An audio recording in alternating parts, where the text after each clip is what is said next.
أعوذ بالله من الشيطان الرجيم بسم الله الرحمن الرحيم أنزل من السماء ماء فسالت أودية بقدرها فاحتمل السيل زبدا رابيا ومما يوقدون عليه في النار ابتغاء حلية أو متاع زبد مثله كذلك يضرب الله الحق والباطل فأما الزبد فيذهب جفاء وأما ما ينفع الناس فيمكث في الأرض كذلك يضرب الله الأمثال للذين استجابوا لربهم الحسنى والذين لم يستجيبوا له لو أن لهم ما في الأرض جميعا ومثله معه لافتدوا به أولئك لهم سوء الحساب ومأواهم جهنم وبئس المهاد أفمن يعلم أنما أنزل إليك من ربك الحق كمن هو أعمى إنما يتذكر أولو الألباب الذين يوفون بعهد الله ولا ينقضون الميثاق والذين يصلون ما أمر الله به أن يوصل ويخشون ربهم ويخافون سوء الحساب والذين صبروا ابتغاء وجه ربهم وأقاموا الصلاة وأنفقوا مما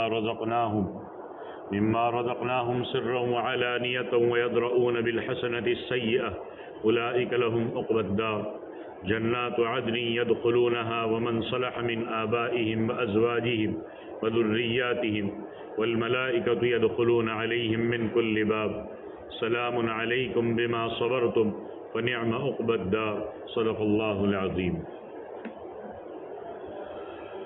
سورہ رعد کی آیت نمبر 17 سے 24 تک تلاوت کی ہے۔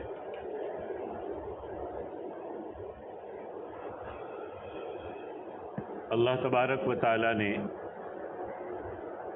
سب آدمیوں کو ایک جیسی سمجھ، ایک جیسی عقل، ایک جیسی شکل و صورت، ایک جیسا قد و قامت اور ایک جیسا مال اور دولت اللہ نے عطا نہیں فرمایا، بلکہ فرق رکھا ہے۔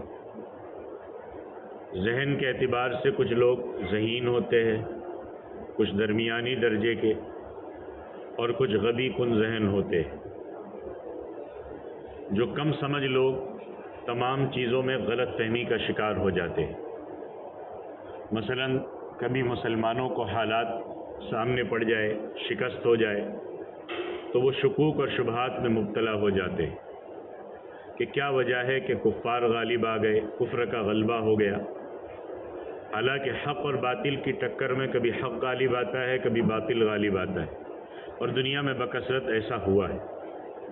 دیکھو غزوہ بدر میں مسلمانوں کو فتح ہوئی، حالانکہ 313 آدمی، 8 تلواریں، 6 زرے تھیں۔ 8 تلواروں کا 1000 تلواروں کے ساتھ مقابلہ ہوا اور اللہ نے 8 تلواروں کو 1000 پر غلبہ عطا فرمایا۔ اس کے بعد احد ہوا، 70 مسلمان شہید ہوئے۔ حضرت صلی اللہ علیہ وسلم کا بھی ایک دانت مبارک شہید ہوا، چہرے مبارک زخمی ہوا۔ آپ صلی اللہ علیہ وسلم کے محترم چچا حضرت حمزہ کو بے دردی کے ساتھ شہید کیا گیا، شکست ہوئی۔ تو دنیا میں فتح بھی ہوتی ہے، شکست بھی ہوتی ہے۔ شکست کا یہ مطلب نہیں ہوتا کہ حق کے حق ہونے میں کوئی شک ہے۔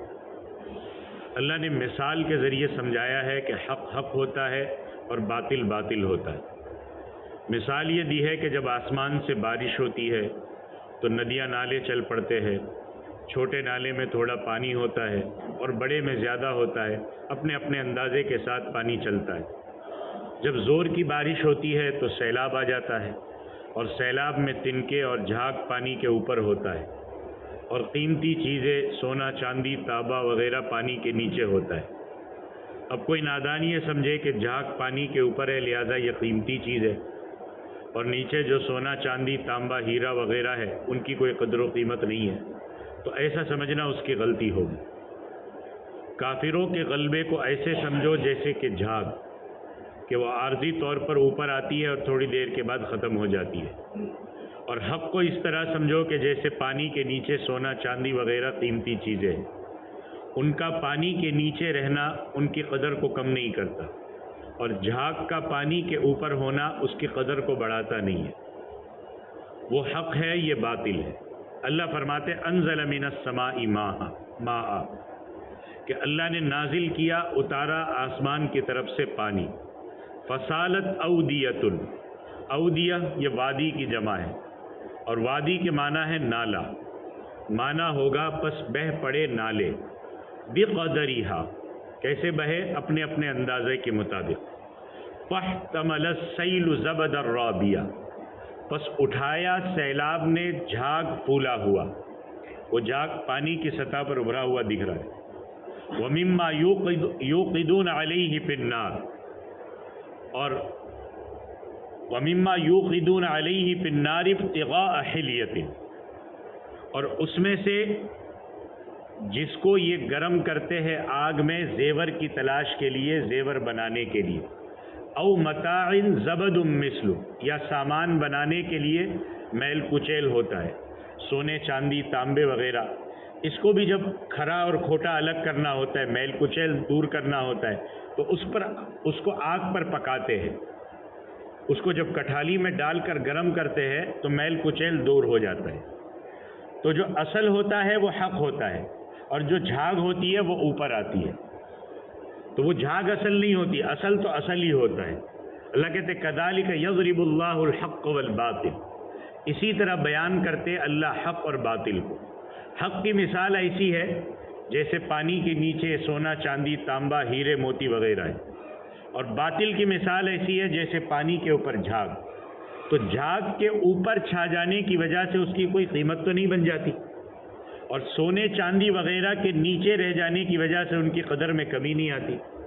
اللہ کہتے فَأَمَّا الزَّبَدُ فَيَذْهَبُ جُفَاءً، بہرحال جو جھاگ ہے وہ چلی جاتی ہے سوکھ کر، جھاگ تھوڑا وقت رہتی ہے پھر ختم ہو جاتی ہے۔ اسی طرح کفار کا عارضی غلبہ بھی جھاگ کی طرح ہے، عارضی غلبے کی وجہ سے ان کو حق پر نہ سمجھو۔ اللہ کہتے وَأَمَّا مَا يَنْفَعُ النَّاسَ فَيَمْكُثُ فِي الْأَرْضِ، کہ بہرحال وہ چیز جو لوگوں کو فائدہ دیتی ہے، سونا چاندی وغیرہ، وہ زمین میں ٹھہر جاتی ہے، وہ اصل ہے۔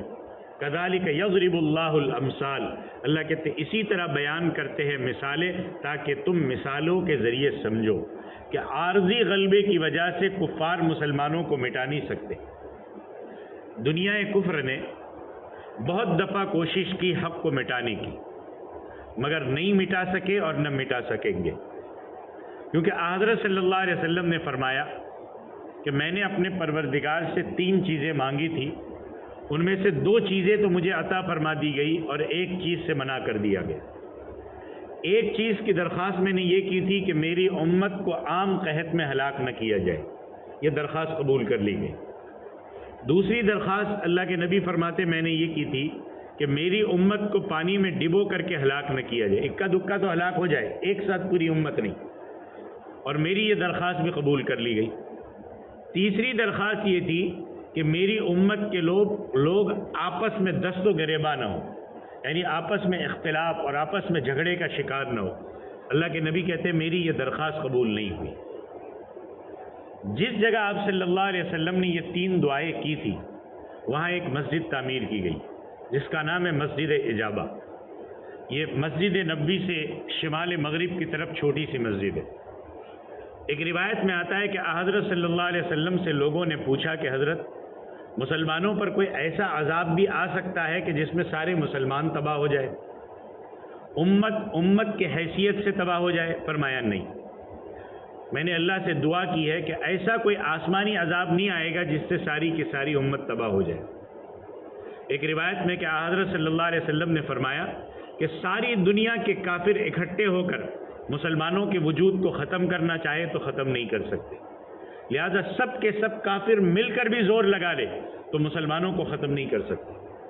اب صلیبی جنگیں یہ تاریخ کا اہم موضوع ہے، یہ کبھی اٹھا کر کے پڑھیے، جس میں ان تمام کافروں، چاہے برطانیہ ہو، بیلجیم ہو، ڈنمارک ہو، پولینڈ ہو، ہالینڈ ہو، ان تمام نے اس بات پر اتفاق کیا کہ ہم نے مسلمانوں کو ختم کرنا ہے، اور اس زمانے میں انہوں نے مسجد اقصیٰ پر بھی قبضہ کیا، لیکن مسلمان تو مسلمان ہوتے تھے اس وقت کے، آج کے نہیں، جو احساس ختم ہو گیا، بالکل غفلت کا شکار ہے۔ وہ مسلمان ہوتے تھے۔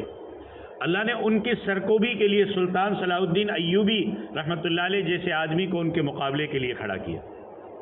علامہ بلقینی رحمۃ اللہ علیہ جیسے عالم کو کھڑا کیا، انہوں نے کفر کا مقابلہ کیا، ان کے دانت کھٹے کر دیے، اور صلیب کے نام پر جو کفار اکٹھا ہوئے تھے ان کی طاقت کو اللہ نے ختم کر دیا، یہ تباہ و برباد ہوئے اور ذلیل ہو کر واپس ہو گئے۔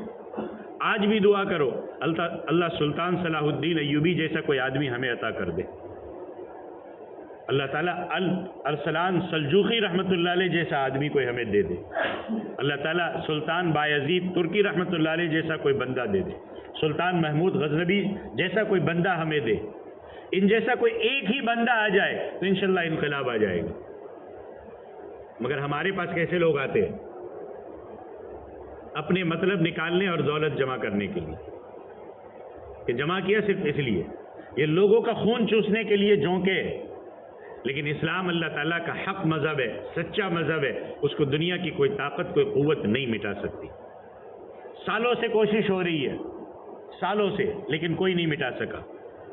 ایک زمانہ وہ بھی تھا کہ انگریز کے اقتدار میں سورج غروب نہیں ہوتا تھا، ایک جگہ غروب ہوا اور دوسری جگہ طلوع ہوا تو وہ بھی انگریز کی حکومت تھی، ساری دنیا پر چھایا ہوا تھا۔ برطانیہ کا وزیر اعظم گلیڈ سٹون نے لوگوں کے اندر تقریر کرتے ہوئے کہا کہ ہمارے پاس اتنی قوت ہے کہ اگر ہم پر آسمان بھی گرنا چاہے تو ہم اسے تھام لیں گے، لیکن وہ اسلام اور مسلمانوں کو ختم نہیں کر سکے، بلکہ وہ خود سمٹ کر ایک جزیرے میں رہ گئے۔ اور اس وقت الحمدللہ جرمنی میں، انگلینڈ میں، امریکہ میں، فرانس وغیرہ میں، ہر ملک میں مسلمان دن بدن بڑھ رہے، جتنی وہ طاقت لگا رہے اتنی تیزی سے مسلمان بڑھ رہے۔ اس ملک کو بھی آپ دیکھ لو، آپ کو ظاہر میں کچھ اور نظر آ رہا ہے، اندر کچھ اور ہے، اور مسلمانوں کی اس بڑھتی قوت سے امریکہ ہے، فرانس جیسی خبیث قوتیں بھی گھبرا رہی ہیں۔ اور یہ کیوں چھلچھلا رہے، کیوں بار بار پھڑپھڑا رہے؟ کیوں؟ اسلام تیزی سے بڑھ رہا ہے۔ اگر کسی ایک ملک میں، یہ آپ ذہن میں رکھیے، کسی ایک ملک میں اسلامی قانون صحیح معنی میں نافذ ہو جائے تو پھر ہماری طرف کوئی نگاہ اٹھا کر نہیں دیکھے گا، عدل و انصاف ہوگا، امن و یہ جو اسلامی ممالک ہے نا، یہ نام کے ہے، واقعی کوئی اسلامی قانون نافذ نہیں ہے، امن ہوگا، لوگ ہم سے مطالبہ کریں گے کہ اس طریقے کا امن و انصاف ہمیں دو۔ صحابہ کی تاریخ اٹھا کر کے دیکھو، جہاں گئے، اسی ملک میں محمد بن قاسم آئے، جب لوٹ کے جا رہے تھے تو راجپوتوں نے ان کے پیر پکڑ لیے تھے، عورتوں نے، کہ کہاں جا رہے ہو؟ اس سے کفریہ طاقتیں گھبرائی ہوئی ہے، مختلف ملکوں میں مسلمانوں پر ظلم کر رہے، اور مسلمان بادشاہ گونگے بنے ہوئے، کوئی ان کے حق میں آواز بلند کرنے کے لیے تیار نہیں ہے۔ کم از کم اتنا ہی کہے کہ ظلم کو بند کرو، وہ تو یہ کہتے کہ ہاں مارو صحیح، یہ وہی لوگ ہیں۔ آج ان علاقوں میں مسلمان مظلوم ہیں، اللہ کرے ہم صحیح معنی میں مسلمان بن جائے اور اللہ کی مدد آ جائے۔ بہرحال اسلام اور مسلمان دنیا سے بٹ نہیں سکتے۔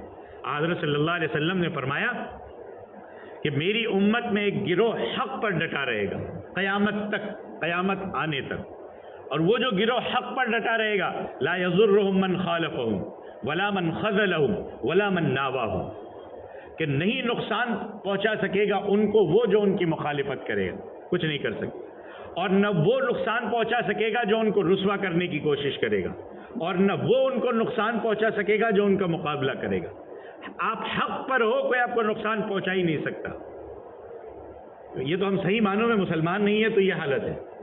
تو حدیث پاک میں 3 لفظ آئے، خالفہم جو ان کی مخالفت کرے گا، من خذلہم جو ان کو رسوا کرے گا، ناواہم کا مطلب یہ ہے کہ اندرونی طور پر ان کے خلاف سازش کرے گا۔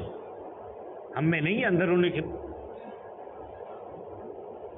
آستین کے ساتھ ہمارے اندر نہیں ہے، مسلمانوں میں ہی، تو اندرونی طور پر ان کے خلاف سازشیں کرنے والا بھی ان کا کچھ نہیں بگاڑ سکیں گے۔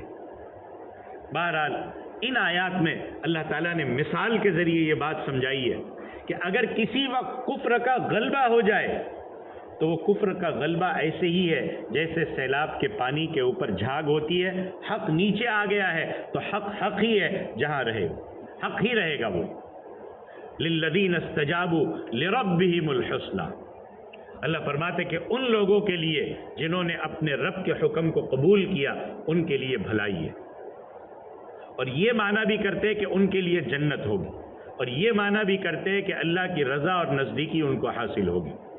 والذین لم یستجیبوا لہ، اور وہ لوگ جنہوں نے اللہ کے حکم کو نہیں مانا. لو ان لہم ما فی الارض جمیعا، اگر ہو ان کے لیے جو کچھ زمین میں ہے سارا کا سارا، اس جگہ تو مختصر ہے.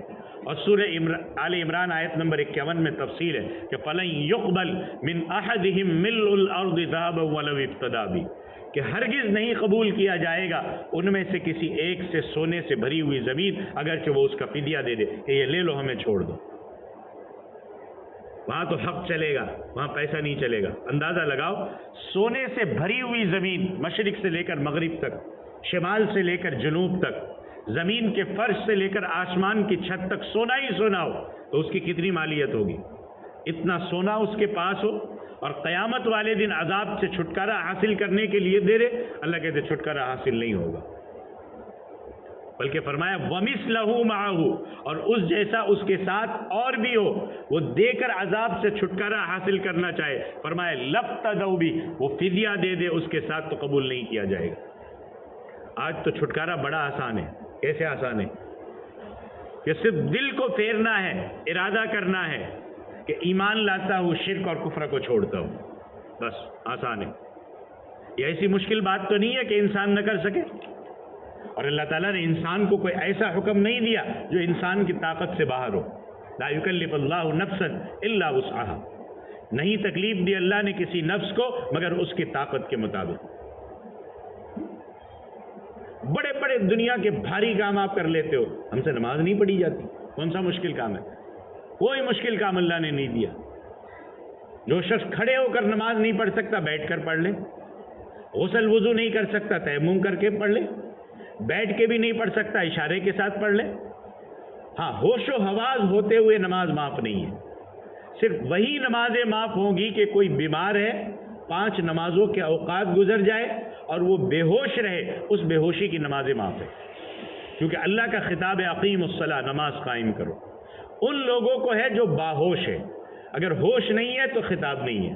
اور یاد رکھنا، اگر دن کی 5 نمازوں میں سے 1 2 3 کے وقت ہوش ہے، پھر بے ہوش ہو گیا تو جن میں ہوش ہے ان کو قضا کرنا پڑے گا. اور روزے کا حکم یہ ہے کہ اگر کوئی شخص روزہ نہیں رکھ سکتا تو فدیہ دے دے. لیکن اس کے لیے مسئلہ اچھی طرح سمجھ لے، کیونکہ ہر کوئی یہ روزہ نہیں رکھا فدیہ دے دو. یہ حکم اس بیمار کے لیے ہے جس کو شفا کی امید نہ ہو، اور اس بیماری میں بھی روزہ رکھنے کی طاقت نہ ہو. جو عارضی بیماریاں بخار وغیرہ اس میں اجازت نہیں ہے.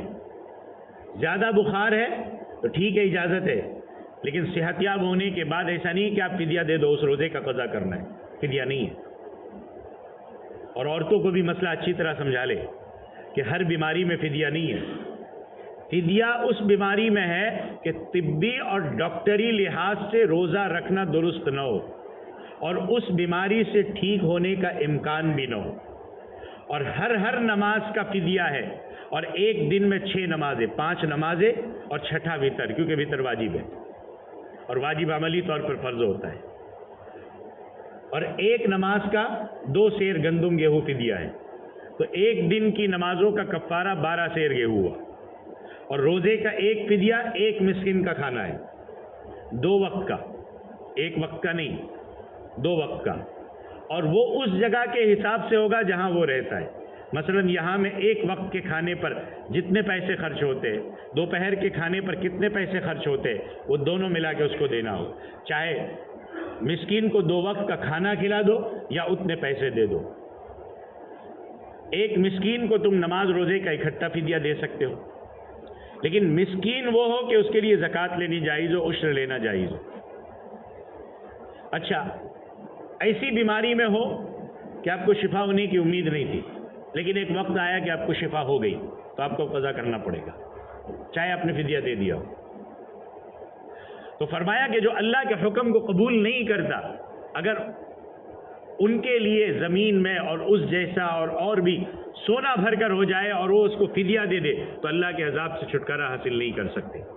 اولئک لہم سوء الحساب، یہ وہ لوگ ہیں جن کے لیے برا حساب ہے. ومأواہم جہنم، اور ان کا ٹھکانہ دوزخ ہے جس کی آگ دنیا کی آگ سے 69 گنا تیز ہے.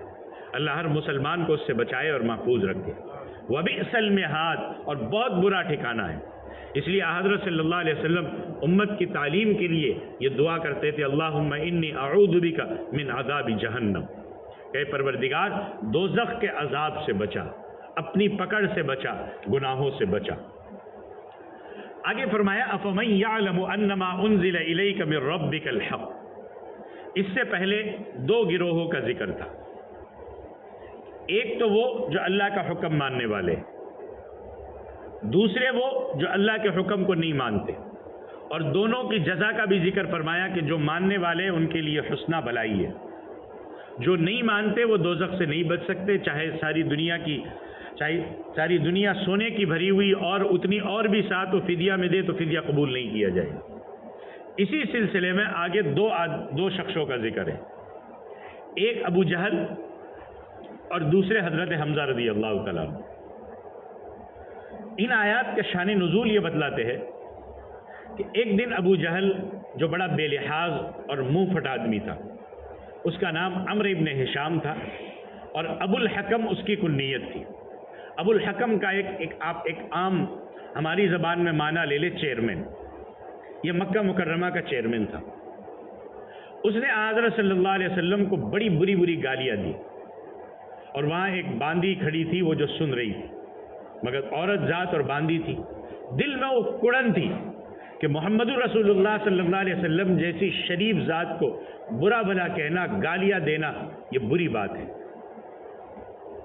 یہ مقام تھا اللہ کے نبی کا۔ اس دن حضرت حمزہ رضی اللہ تعالیٰ عنہ، جس دن ابو جہل نے یہ حرکت کی، حضرت حمزہ رضی اللہ تعالیٰ عنہ شکار کے لیے دور گئے ہوئے تھے، واپس آئے تو یہ باندی راستے میں کھڑی تھی۔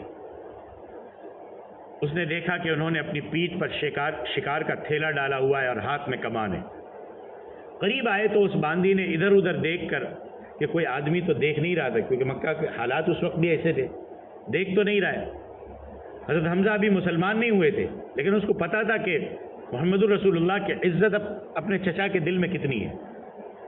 وہ باندی کہنے لگی، چچا جان میرا نام نہیں لینا، میں تمہارے ساتھ ایک بات کرنی ہے، وہ یہ کہ ابو الحکم ابو جہل نے محمد الرسول اللہ صلی اللہ علیہ وسلم کو بڑی بری گالیاں دی، ایسی کہ میں کہہ نہیں سکتی۔ پھر اس نے کچھ سنا بھی دی، مگر وہ ایسے الفاظ ہے کہ مسلمان ان کو اپنی زبان پر نہیں لا سکتا۔ حضرت حمزہ رضی اللہ تعالیٰ عنہ کو بڑا غصہ آیا، ابھی ایمان نہیں لائے تھے، لیکن ایک شریف آدمی ہونا اس کے خلاف کوئی برداشت نہیں کرتا۔ ابو جہل کی تلاش میں چل پڑے۔ ابو جہل ننگے سر کہیں اپنی مجلس میں بیٹھا ہوا تھا، باتیں چل رہی تھی، اپنے دوستوں کے ساتھ گپے مار رہا تھا۔ حضرت حمزہ کے پاس کمان تھی، کمان کے کنارے سے اس کے سر پر چند ضربے زور زور سے لگائی اور وہ زخمی ہو گیا، شور بپا ہو گیا۔ لوگوں نے حضرت حمزہ سے کہا تمہیں ہو کیا گیا ہے، تمہارا دماغ تو نہیں گھوم گیا، تم اپنے سردار کو مار رہے ہو؟ فرمایا کہ میں اس کی سرداری ابھی نکالتا ہوں۔ کیا فرمایا کہ میں اس کی سرداری ابھی نکالتا ہوں، اس نے میرے بھتیجے کو گالیاں دی ہے، یہ ہوتا کون ہے گالیاں دینے والا؟ تو ان کفار نے کہا کہ تم تو ہمارے عقیدے کے آدمی ہو اور اپنے عقیدے کے آدمی کو زخمی کر دیا۔ فرمایا پہلے تھا اب نہیں ہوں۔ وہاں سے سیدھے حضرت صلی اللہ علیہ وسلم کے پاس پہنچے اور کلمہ پڑھا، لا الہ الا اللہ محمد الرسول اللہ، اور مسلمان ہو گئے۔ اللہ فرماتے افمن یعلم، کیا پس وہ شخص جانتا ہے، وہ شخص جو جانتا ہے۔ مفسرین کرام فرماتے کہ شخص سے مراد حضرت حمزہ اور حضرت حمزہ کی صفت کے جو لوگ بھی قیامت تک پیدا ہوں گے وہ اس میں داخل ہے، کہ کیا پس وہ شخص جو جانتا ہے انما انزل الیک من ربک الحق، کہ جو چیز اتاری گئی ہے آپ صلی اللہ علیہ وسلم کی طرف، قرآن اور حدیث وہی آپ کے رب کی طرف، یہ شخص جو جانتا ہے یہ حق ہے، کہ اللہ کے نبی کی طرف جو آیا وہ حق ہے۔ یہ شخص کمن ہوا اعما، اس شخص کی طرح ہے جو اندھا ہے دل کا، ابو جہل وغیرہ۔ تو جس طرح اندھا اور دیکھنے والے میں فرق ہے، اسی طرح مومن اور کافر میں فرق ہے۔ ایک وہ ہے جس نے آنکھیں بند کی ہوئی ہے اور کہتا ہے کہ مجھے نظر ہی نہیں آتا، پتہ سب ہے لیکن آنکھ بند کی ہوئی۔ ایک شاعر کہتا ہے کہ آنکھیں اگر بند ہے تو پھر دن بھی رات ہے، آنکھیں اگر بند ہے تو پھر دن بھی رات ہے، بھلا اس میں قصور کیا ہے آفتاب کا؟ بھائی دن چڑھا ہوا ہو، مطلع بھی صاف ہو، اور کوئی آدمی آنکھیں بند کر کے کہے کہ مجھے سورج دکھاؤ کہاں ہے، تو اس کو کون دکھائے گا؟ بھائی آنکھیں کھولے گا تو سورج نظر آئے گا۔ تو جو شخص حق کی تلاش میں ہے ہی نہیں، اس کو حق کہاں سے نصیب ہوگا؟ جس میں طلب ہوگی اس کو ضرور حق نصیب ہوگا۔ اللہ بڑے بے پرواہ ہے، جبرن کسی کو ہدایت نہیں دیتے۔ انما یتذکر اولو الالباب، اور اللہ کہتے پکی بات ہے کہ نصیحت پکڑتے ہیں عقل مند لوگ۔ یہاں لفظ اولو یہ ذو کی جمع ہے، اور الباب لب کی جمع ہے۔ لب کے معنی عقل ہے، تو اولو الالباب کا معنی ہے عقل والے۔ اور عقل مند کون ہے؟ اللہ عقل مند کن لوگوں کو کہتے ہیں؟ آج دنیا عقل مند ان کو کہتی ہے جنہوں نے راکٹ تیار کیے، میزائل تیار کیے، جہاز تیار کیے، چاند تک پہنچے، زہرہ تک جانے کا ارادہ رکھتے ہیں، کلاشنکوف ایجاد کی اور دیگر ہلاک کرنے والے ہتھیار تیار کیے، دنیا کی تباہی کا سامان تیار کیا، ان کو کہتے ہیں عقل مند۔ کلاشنکوف جس نے بنائی، میخائیل کلاشنکوف، اخبارات میں اس کا بیان چھپا ہے۔ وہ اپنی اس بنانے پر سخت چھپا تھا کہ وہ اپنے اس بنانے پر سخت پریشان تھا کہ میں نے ایسی چیز بنائی کہ جس میں لوگوں کی تباہی اور بربادی ہے، کاش میں کوئی ایسا کام کرتا جس سے لوگوں کو فائدہ ہوتا۔ تو ایسے لوگوں کو دنیا عقل مند کہتی ہے۔ اللہ کن لوگوں کو عقل مند کہہ رہے ہیں؟ اور قرآن پاک کے اصطلاح میں عقل مند کون ہے اس کو اچھی طرح سمجھو۔ اللہ نے عقل مندوں کے اوصاف یہاں سے آگے بیان کیے۔ اللہ نے فرمایا الذین یوفون بعہد اللہ، عقل مند وہ لوگ ہیں جو پورا کرتے ہیں اللہ کے عہد کو۔ اللہ کا وعدہ کیا ہے، ابھی لوگ اس جہاں میں نہیں آئے تھے، عالم ارواح اور عالم میثاق میں تھے۔ اللہ نے سب کو سمجھ عطا فرمائی اور پوچھا الست بربکم، کیا میں تمہارا رب نہیں ہوں؟ قالوا بلا، سب نے کہا کہ آپ ہمارے رب ہیں۔ یہ وعدہ اللہ نے وادی معرۃ النعمان جو عرفات کے میدان میں وہاں لیا تھا۔ تو عقل مند وہ ہے جو اللہ کے اس عہد کو پورا کرتے اور اللہ کے سوا کسی کو رب نہیں بناتے۔ پھر جب کلمہ پڑھتے ہیں اور ایمان مجمل اور ایمان مفصل کا اقرار کرتے اور کہتے قبلت جمیع احکامی، میں نے اللہ کے سارے احکام قبول کیے، اللہ کی توحید کا اقرار، حضرت صلی اللہ علیہ وسلم کی رسالت کا اقرار، یہ تمام چیزیں اس عہد میں داخل ہیں۔ پہلی صفت۔ دوسری صفت ولا ينقضون المیثاق، نہیں توڑتے وہ اللہ کے عہد کو۔ اسی طرح نیک بندوں کے ساتھ جو جائز وعدے کرتے اس کو بھی نہیں توڑتے بلکہ پورا کرتے۔ حدیث پاک میں آتا ہے کہ جو شخص وعدہ کر کے پورا نہیں کرتا وہ منافق ہے۔ لہذا کسی کے ساتھ وعدہ نہ کرو، اور کرنا ہے تو تب کرو کہ سمجھو کہ نبھا سکتے ہو، پھر دیانت داری کے ساتھ اس کو نبھانے کی کوشش کرو۔ ہماری طرح نہیں کہ ٹالنے کے لیے ہم وعدہ کر دیتے، پھر نہ وقت کا لحاظ، نہ وعدے کا لحاظ، نہ سامنے والے کا لحاظ، اتنی بد دیانتی۔ حدیث پاک میں آتا ہے کہ منافق کی 4 علامت، اب یہ 4 علامتیں گناتا ہوں، اور یہ 4 علامتیں ذرا اپنے اوپر ذرا فٹ کر کے دیکھیے کیا کیا ہے ہم میں، اور یہ منافق کی نشانی اللہ کے نبی نے بتائی۔ پہلی علامت اذا حدث کذب، جب بات کرتا ہے تو جھوٹ بولتا ہے۔ جھوٹ بولنا کس کی علامت؟ منافق کی علامت۔ دوسری علامت اذا اؤتمن خان، جب اس کے پاس امانت رکھی جائے گی تو خیانت کرے گا۔ تیسری علامت اذا وعد اخلف، جب کسی کے ساتھ وعدہ کرے گا تو خلاف ورزی کرے گا۔ تینوں ہے ہم میں نہیں ہے۔ چوتھی علامت اذا خاصم فجر، جب کسی جھگڑا تو ہوتا رہتا ہے، آپس میں کہا سنی ہو جاتی ہے، لیکن جب کسی کے ساتھ جھگڑا کرے گا تو فحش گوئی پر اتر آئے گا، گالیاں نکالے گا۔ گالیوں میں تو ہم نے منافقوں کو بھی پیچھے چھوڑ دیا۔ ہم ہنسی خوشی میں ایک دوسرے کو گالیاں دے رہے ہوتے، جھگڑا تو بہت دور کی بات ہے، باتوں میں ہماری زبان سے گالیاں نکل رہی ہوتی ہے۔ اور یہ جو آس پاس کا معاشرہ دیکھ رہا ہوں نا، سن کے کانوں کو کراہت ہوتی ہے کہ کیسے ماں باپ ہے جو صرف کھانے اور پلانے پہ تیار بس چھوڑ دیتے، جائیے کھائیے پیئے اور جو کرنا ہے کریے، ان کی باتوں میں ان کے ایک ایک لفظ سے گالیاں نکلتی ہوئی دکھ رہی ہوئی۔ حالانکہ گالی اتنی بری چیز ہے کہ خدا پناہ اللہ کے فرشتے جو ہونٹ کے پاس ہوتے وہ دور بھاگ جاتے۔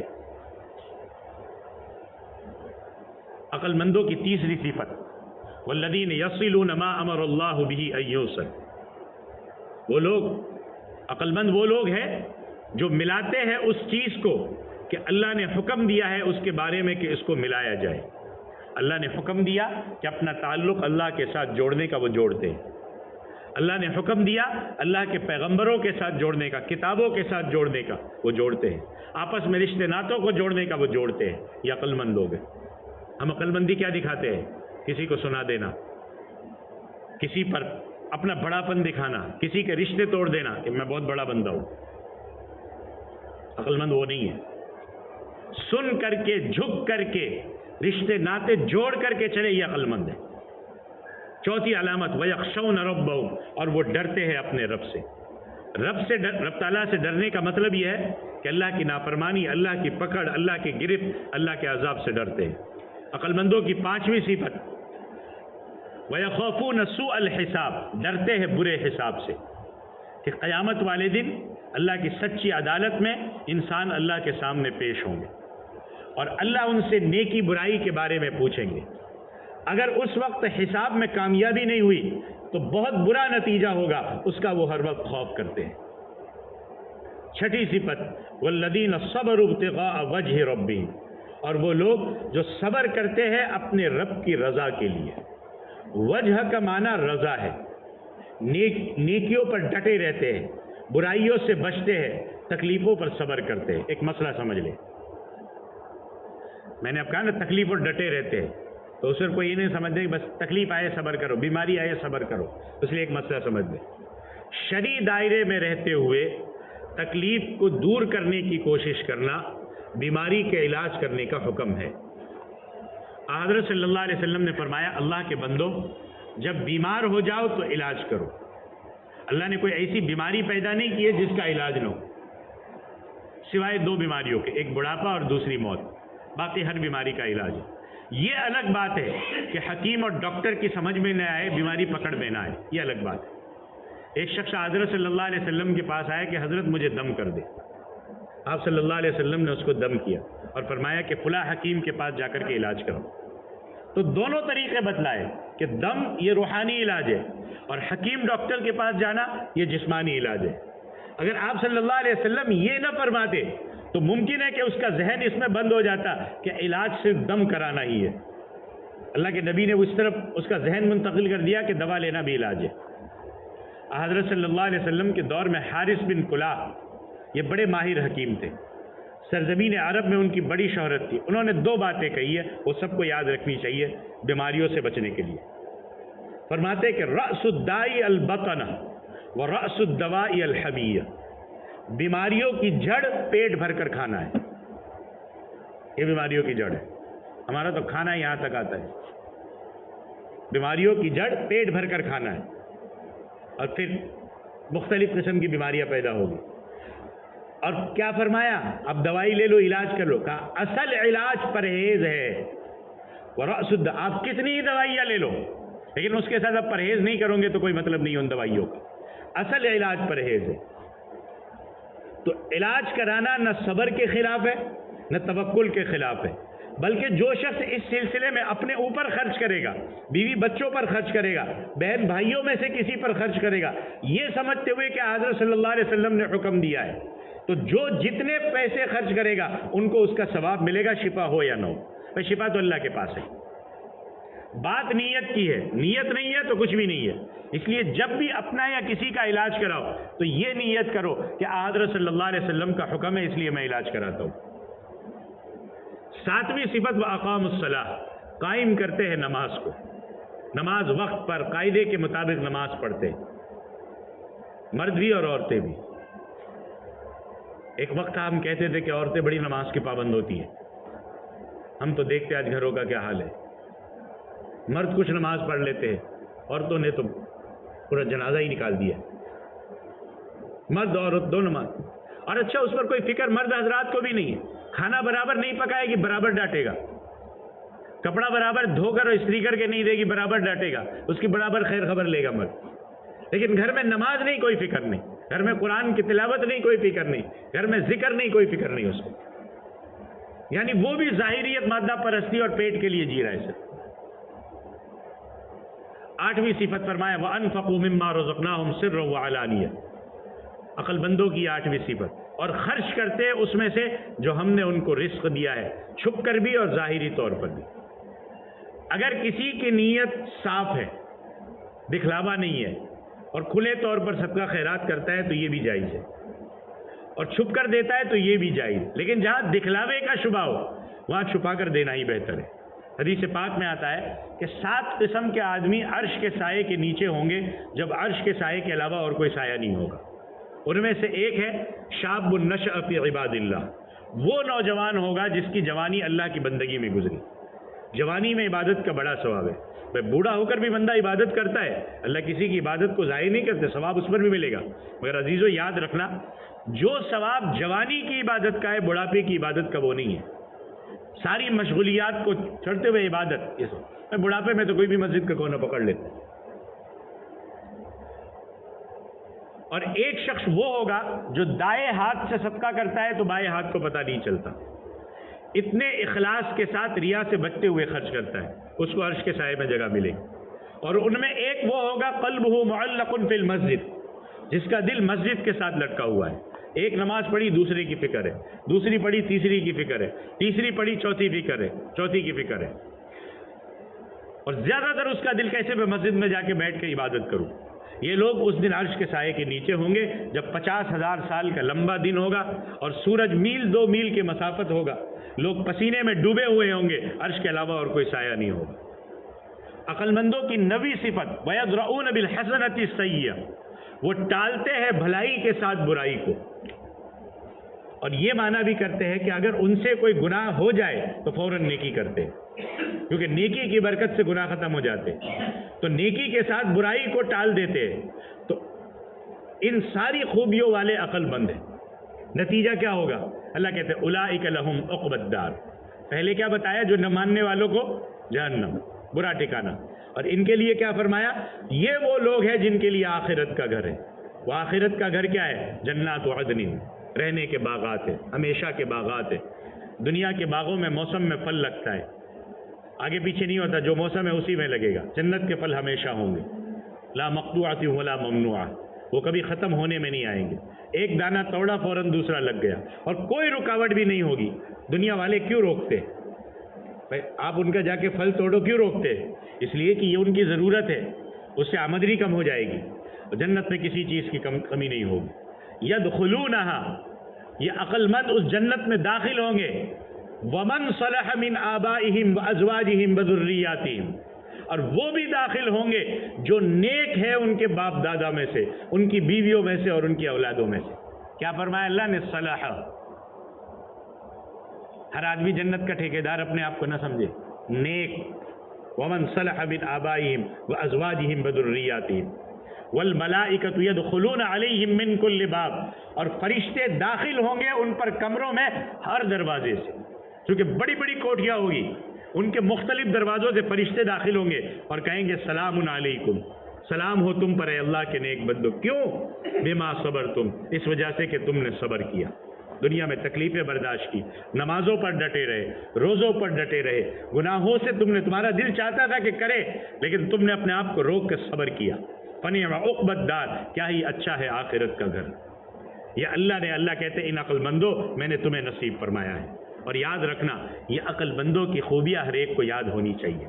اللہ تعالی ہمیں بھی ان لوگوں میں سے بنائے، آمین۔ تو یہ سورہ رعد کی آیت نمبر 17 سے 24 تک تھی، باقی انشاءاللہ آگے کل۔ وآخر دعوانا الحمدللہ رب العالمین۔